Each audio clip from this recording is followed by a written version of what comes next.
What's up, my friends? It's Edward, your Honda man, on a semi-windy day, but I wanted to come out and do sort of a walk around slash test drive of this 2014 Honda Accord Hybrid. This one happens to be the base model, so I hope to show you what this car has to offer from a consumer standpoint. Now, just really quickly, you have the 2013 Honda Accord redesign. A lot is very similar with this car. The grille is the same, other than you have the blue tinting on the grille as well as blue tinting on the headlights as well.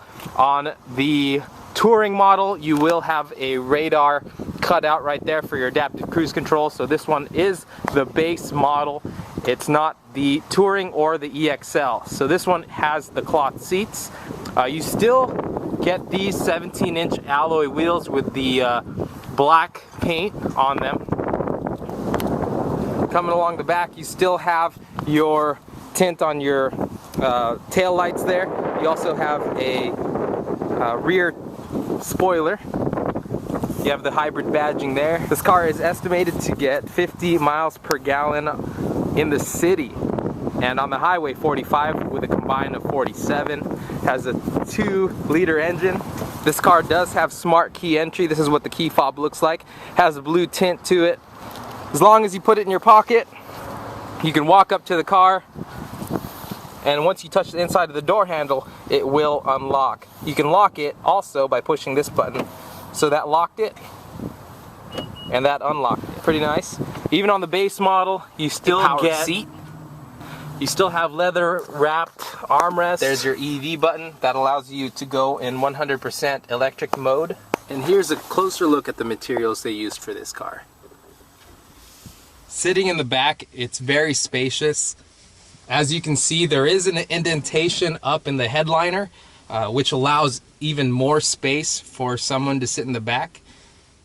If I were to sit in the middle too, still have ample space.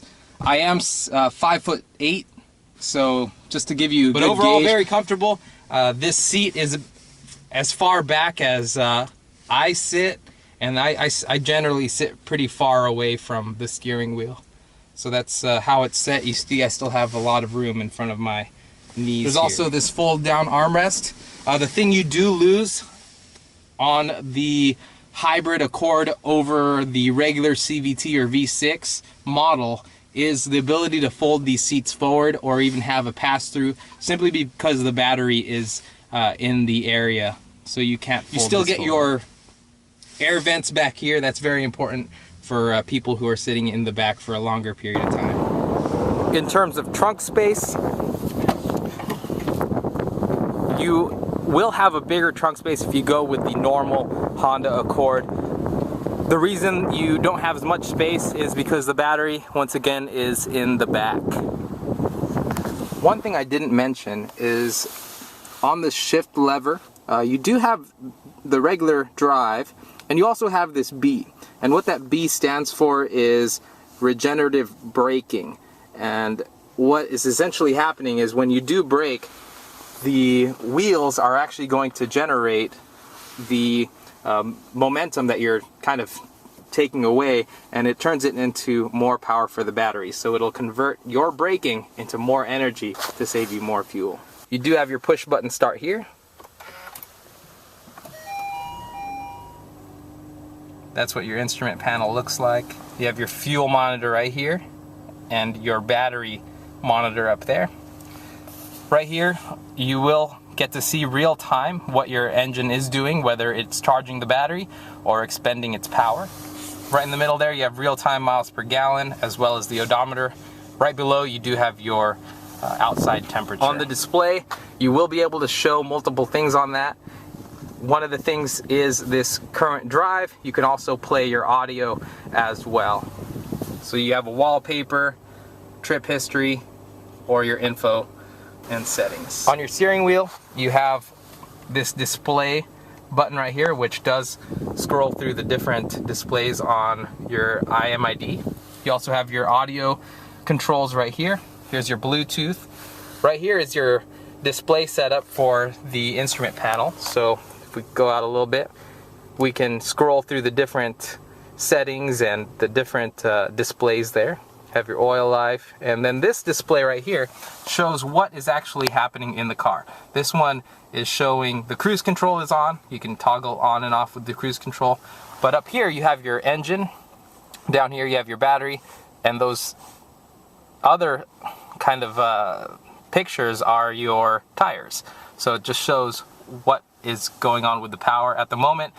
Since we're idling, nothing's happening.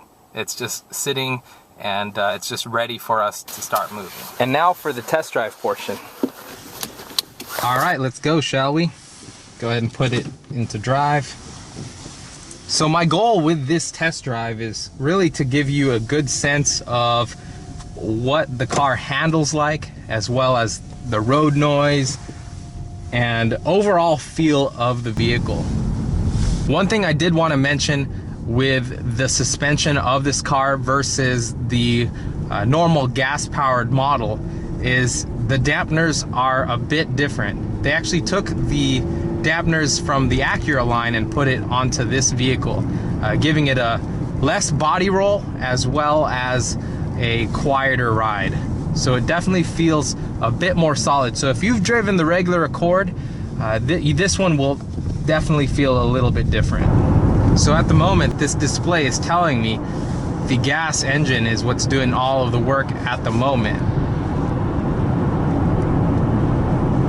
If I push this EV button down here near the shift knob, it should kick in all EV mode once the battery is available and all charged up. So this car does have the lane watch system. When I do put my blinker on, the camera does display the whole right side of my car.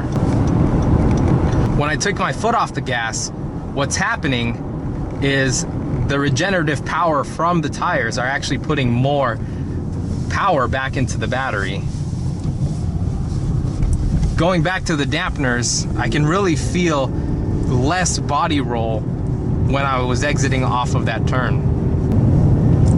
Steering response is relatively the same as the regular gas version of this car. So what I'm going to do now is put it into the regenerative braking mode. So what it's going to do is it's going to brake a lot more aggressively, or more aggressively try to put power back into the battery.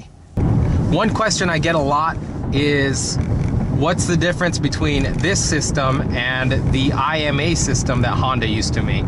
So Honda put the IMA system, which stood for Integrated Motor Assist, they put that in the Honda Civic hybrid models, all the hybrids that Honda's made so far. So essentially how that worked was, it was a gas engine with an electric assist. So the gas engine would do most of the work, and then the electric engine would kick in to support the gas engine. In this hybrid, it's a true hybrid, it's the other way around. It's actually an electric engine with a gas assist. I have a feeling Honda has a real winner here, simply because of the functionality of the car. On day to day, you have the great features like Bluetooth, backup camera, dual climate control. You still have power features as well. It's just a super comfortable ride, and you still have a lot of room in the back. It's just a really practical vehicle that's going to save you a lot of fuel. In the midsize sedan category, this one is definitely a winner. But overall feel, it doesn't feel too different from the regular 4-cylinder CVT and the V6 Accord. This actually seems like it drives like a combination of both to me. After driving both the 6-cylinder Accord and the 4-cylinder Accord, this feels like it's right in the middle. In terms of the power, in terms of the ride, it's definitely smoother than the 4-cylinder in terms of suspension. So overall, if you can picture, if you haven't driven the hybrid yet, and you want to get a good idea, a good way to picture it is it's kind of in between the 4-cylinder and the 6-cylinder. So I'm gonna go ahead and punch it. Let's see what it sounds like.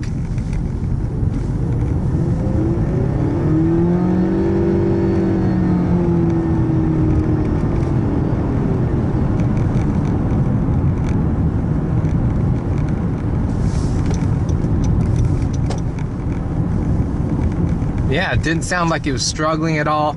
It revved pretty fast, and then once I took my foot off the gas at around 60 miles per hour, it felt very controlled. Overall, I hope you enjoyed this test drive. I hope it gave you a good idea of the atmosphere of this car, how it drives, how it handles. I know there's other reviews on there on YouTube, and they're very informative.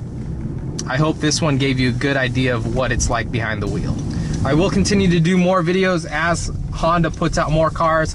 I know the Honda Pilot's coming out pretty soon, the 2015. So will the 2015 Honda Fit, which I'm really excited for. So if you're interested in taking a look at those videos later on, please subscribe. So here's the backup camera. It does have predictive guidelines that adapt to the steering wheel. If you guys have any questions, definitely let me know. Leave your comments below, and I'll catch you later.